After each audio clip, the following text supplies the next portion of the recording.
بسم اللہ الرحمن الرحیم۔ تاریخ میں ایسے گنہگار عورتیں گزری ہیں جن کے بارے میں اللہ تعالیٰ نے اپنی کتاب میں ذکر کیا ہے۔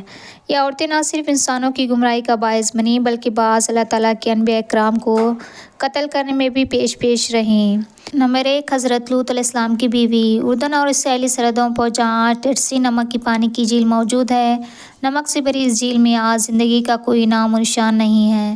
تاہم آج سے ہزاروں سال پہلے یہ انتہائی زرخیز علاقہ تھا جہاں سدوم اور عمرہ نامی شہر آباد تھا۔ یہاں وہ قوم تھی جس پر اللہ تعالیٰ نے حضرت لوط علیہ السلام کو نبی بنا کر بھیجا تھا۔ اس قوم کا گناہ بہت بڑا تھا، ایسا گناہ اس سے پہلے قوموں میں کسی نے نہیں کیا تھا۔ اس قوم کے مرد مردوں کے ساتھ اور عورتیں عورتوں کے ساتھ بدکاری کرتی تھی۔ حضرت لوط علیہ السلام کی بیوی جس کا نام وائلا تھا، وہ ظاہر تو حضرت لوط علیہ السلام کی بیوی تھی لیکن وہ اندر سے کافر تھی۔ وہ اپنی قوم کا ساتھ دیتی تھی۔ اس بیوی کے لیے اور کیا بد نصیبی ہو سکتی ہے کہ یہ عورت ساری زندگی ایک نبی کے ساتھ رہتے ہوئے بھی اللہ تعالیٰ کے حکم کی نافرمان رہے۔ جب حضرت لوط علیہ السلام کی قوم نے آپ علیہ السلام کی باتوں کو ماننے سے انکار کیا تھا تو اللہ تعالیٰ کے فرشتوں نوجوانوں کی صورت میں اس بستی پر ظاہر ہوئے جو حضرت لوط علیہ السلام کے گھر میں قیام پذیر ہوئے۔ حضرت لوط علیہ السلام کی بیوی جو اپنی قوم سدوم کے ساتھ ملی ہوئی تھی، اس نے جا کر اپنی قوم کے لوگوں کو ان نوجوانوں کے بارے میں خبر دی۔ ان لوگوں نے حضرت لوط علیہ السلام کے گھر کو چاروں طرف سے گھیر لیا۔ اس پر فرشتوں نے حضرت لوط علیہ السلام کو اس قوم پر عذاب لانے کی خبر سے آگاہ کیا اور آپ علیہ السلام کو حکم دیا کہ آپ اپنے گھر والوں کو لے کر یہاں سے نکل جاؤ۔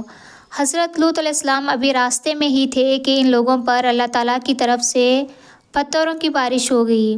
آپ علیہ السلام کی بیوی جو اپنے قوم کا ساتھ دیتی تھی، وہ بھی اپنی قوم کے ساتھ تباہ و برباد ہو گئی تھی۔ سدوم کے پہاڑوں میں آج بھی وائلا کی آبادی موجود ہے۔ حضرت لوط علیہ السلام کی بیوی کا تذکرہ قرآن پاک کے علاوہ بائبل میں بھی آیا ہے۔ نمبر 2، حضرت نوح علیہ السلام کی بیوی۔ قوم نوح شرک جیسے گناہ میں مبتلا ہو چکا تھا۔ اس قوم کے لوگوں نے اپنے سرداروں اور نیک لوگوں کے بت بنائے، ان کی عبادت اور پوجا شروع کر دی۔ اللہ تعالیٰ نے حضرت نوح علیہ السلام کو اس قوم پر مبعوث فرمایا۔ یہ قوم اتنی ظالم و نافرمان تھی، ان قوم کے لوگوں نے آپ علیہ السلام کے گھر داخل ہو کر آپ علیہ السلام پر ظلم کرتے اور آپ علیہ السلام کو بے یار و مددگار چھوڑ جاتے۔ حضرت نوح علیہ السلام کو مجلس سے نکال دیا جاتا تھا۔ حضرت نوح علیہ السلام کی بیوی بھی ان کافروں سے ساتھ ملی ہوئی تھی۔ مفسرین حضرت نوح علیہ السلام کی بیوی کا نام وائلا یا وغیلا بیان کرتے ہیں۔ یہ عورت کافر ہی نہیں بلکہ ان کا رہن سہن بھی کافروں جیسا تھا۔ حضرت نوح علیہ السلام کی بیوی کافروں میں شریک ہو کر آپ علیہ السلام کو دیوانہ اور مجنون اقرار دیتی تھی۔ یہ عورت بتوں کی بڑی تعریفیں کرتی تھی۔ جب کوئی بندہ بتوں کو چھوڑ کر ایک خدا کی طرف مائل ہوتا تھا تو یہ عورت اپنی قوم میں جا کر اس آدمی کا نام بتاتی تھی، جس سے اس قوم کے لوگ اس بندے کو مارنا اور پیٹنا شروع کر دیتے تھے۔ اس طرح سے وہ بندے بھی ڈر کر اور خوف کے مارے پھر سے بتوں کی پوجا شروع کر دیتے تھے۔ وائلا نامی اس عورت نے حضرت نوح علیہ السلام کے بیٹے یام کو بھی کافر میں مبتلا کر دیا تھا، لہٰذا آپ کا بیٹا بھی ماں کی طرح کافروں سے مل کر آپ علیہ السلام کی مخالفت کرتا تھا۔ اللہ تعالیٰ نے اس عورت کی بدبختی قرآن پاک میں بیان کی ہے۔ اس کے تفسیریں حول بائبل میں بھی درج ہیں۔ جب اللہ تعالیٰ نے حضرت نوح علیہ السلام کی قوم پر سیلاب کا عذاب نازل کیا تو آپ علیہ السلام کی بیوی اور نافرمان بیٹا یام بھی اپنی قوم کے ساتھ تباہ و برباد ہو گئے۔ نمبر 3، دلائلہ۔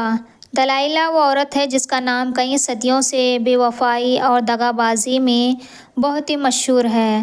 دلائلہ کا ذکر قرآن پاک اور بائبل میں پڑھا جاتا ہے۔ واقعہ کچھ یوں ہے کہ حضرت موسیٰ علیہ السلام کی وفات کے بعد بنی اسرائیل کی قوم عمالقہ کی محکوم بن گئی تھی، تو اللہ تعالیٰ نے اس قوم میں بہت ہی طاقتور لڑکے کو پیدا کیا جس کا نام سمسن تھا۔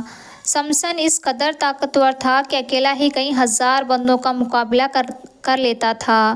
قوم بنی اسرائیل نے اس بندے کی صلاحیت اور بہادری دیکھتے ہوئے سمسن کو اپنے قاضی کے عہد پر فائز کر دیا تھا اور اس کی طاقت کے ذریعے قوم عمالقہ پر فتح حاصل کرنے کی کوشش میں لگ گئی تھی۔ دوسری طرف قوم عمالقہ سمسن کی طاقت پر قابو نہ پا سکی۔ انہوں نے اپنی قوم کی ایک لڑکی جس کا نام دلائلہ تھا، اس کو سمسن کی بہادری کی اور اس کی صلاحیت کا راز دریافت کرنے کے لیے سمسن کے پاس بھیجا تھا۔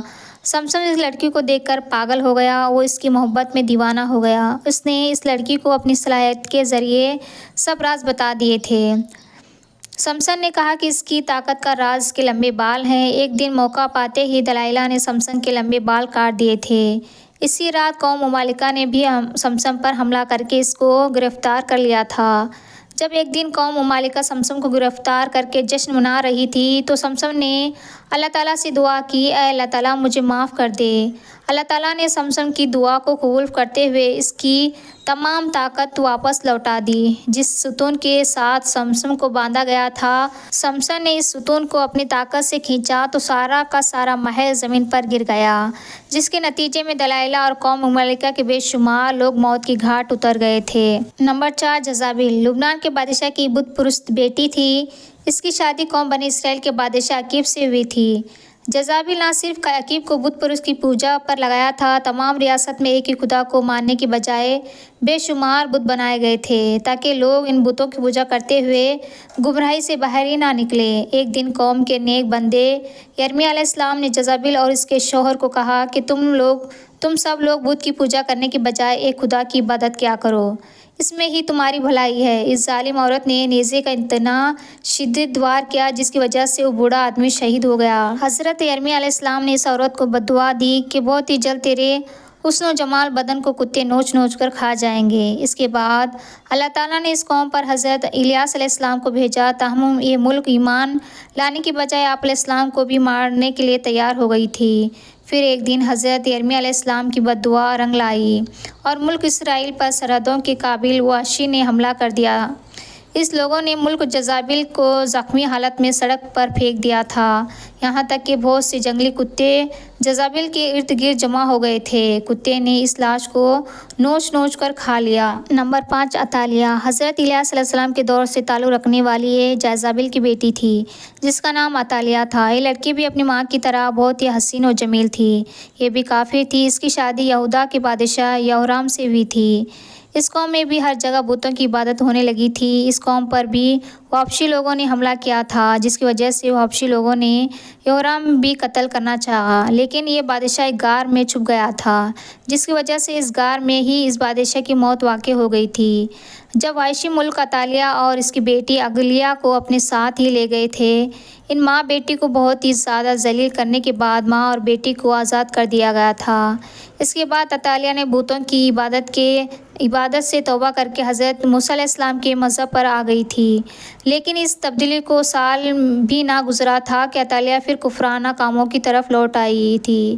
اس کی بیٹی کے قتل کے بعد ملکہ عتالیہ کو ہی سلطنت یہودا کا تاج پہنا دیا گیا تھا۔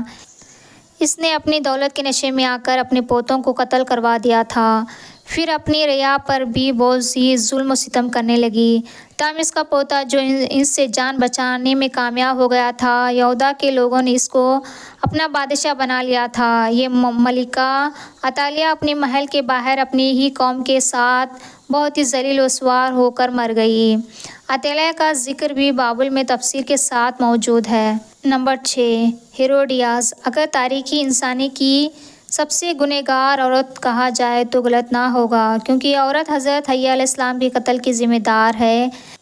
یہ حضرت عیسیٰ علیہ السلام کی پیدائش سے چند برس کی بات ہے کہ ہیروڈیاس ایک غریب اور بہت ہی حسین و جمیل عورت تھی۔ فلسطین کے خاندان کی بہو بن گئی۔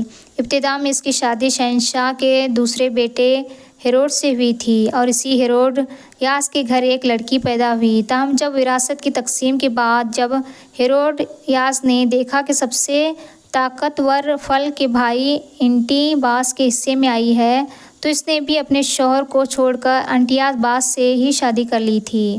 ان دنوں اللہ تعالیٰ کے نبی حضرت عیسیٰ علیہ السلام، جنہیں اہل کتاب یوننا کے نام سے پکارا کرتے تھے، لوگوں کو درس و تدریس دینے لگے۔ ہیروڈیاس کو آپ کی دین باتیں پسند نہ تھیں، جس کی وجہ سے اس نے حضرت عیسیٰ علیہ السلام کو گرفتار کروا دیا۔ ہیروڈیاس نے کافی بار کوشش کی کہ وہ اپنے شوہر انٹی باس سے آپ علیہ السلام کے قتل کے احکامات جاری رکھتا، ہم انٹی باس ایسا نہ کر سکا۔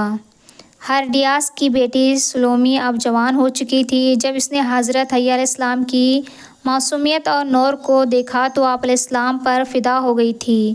اس نے آپ علیہ السلام کو گناہ کی دعوت دی، لیکن آپ علیہ السلام نے اس کی طرف آنکھ اٹھا کر بھی نہ دیکھا۔ اب یہ دونوں ماں اور بیٹی حیا علیہ السلام کے خلاف ہو گئی تھی۔ ایک دن بادشاہ انٹیباس کے سامنے سلومی نے بہت ہی بہوا ڈانس کیا۔ رقص کرتے ہوئے اس نے اپنے جسم کے سارے کپڑے اتار دیے۔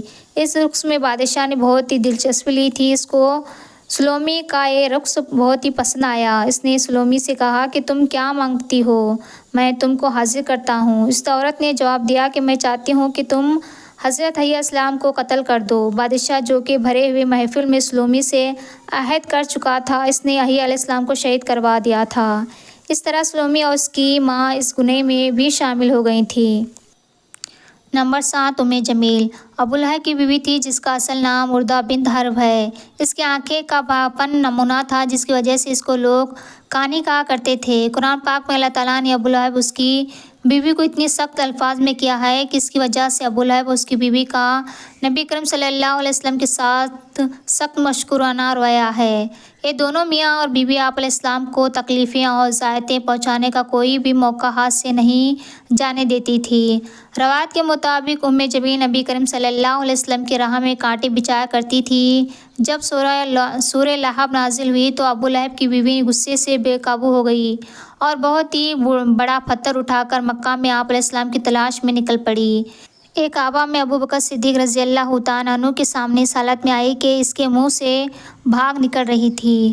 یہ نبی کریم صلی اللہ علیہ وسلم کے خلاف انتہائی نازیبا الفاظ پڑھ رہی تھی۔ حالانکہ آپ علیہ السلام اس وقت حضرت ابو بکر صدیق رضی اللہ تعالیٰ عنہ کے ساتھ ہی موجود تھے، لیکن اللہ تعالیٰ کے رحمت و کرم سے جمیل آپ علیہ السلام کو نہ دیکھ سکی۔ وہ وہاں سے گھر کی طرف روانہ ہو گئی تھی۔